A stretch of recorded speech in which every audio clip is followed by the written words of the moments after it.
Les 15e et 16e siècles ont été une période de changement majeur pour les ancêtres de la nation Huron-Wendat.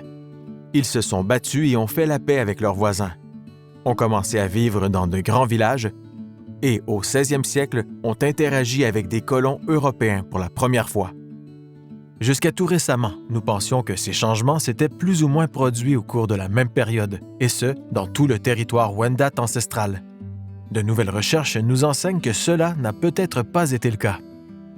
Les archéologues ont utilisé des méthodes novatrices afin de proposer une nouvelle datation des sites Huron-Wendat ancestraux. Ces nouvelles datations nous révèlent que les villages palissadés ont d'abord été construits aux extrémités ouest et est de la Huronie à la fin des années 1400, alors que ceux du centre dateraient plutôt du milieu des années 1500. Cela signifie que les ancêtres des Hurons-Wendat situés en périphérie ont été les premiers à affronter des conflits. À mesure que les conflits ont pris de l'ampleur, des communautés Wendat éloignées se sont regroupées pour former des communautés plus grandes et plus fortes dans cette partie de leur territoire national.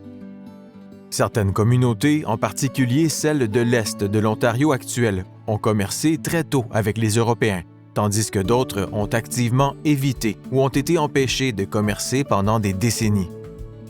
Ce que le projet Dater l'univers iroquoien a révélé, c'est que la Confédération Huron-Wendat était composée de villages indépendants et décidant de leur propre sort, mais qui étaient tous organisés au sein d'une entité politique commune, un peu comme le Canada fonctionne de nos jours.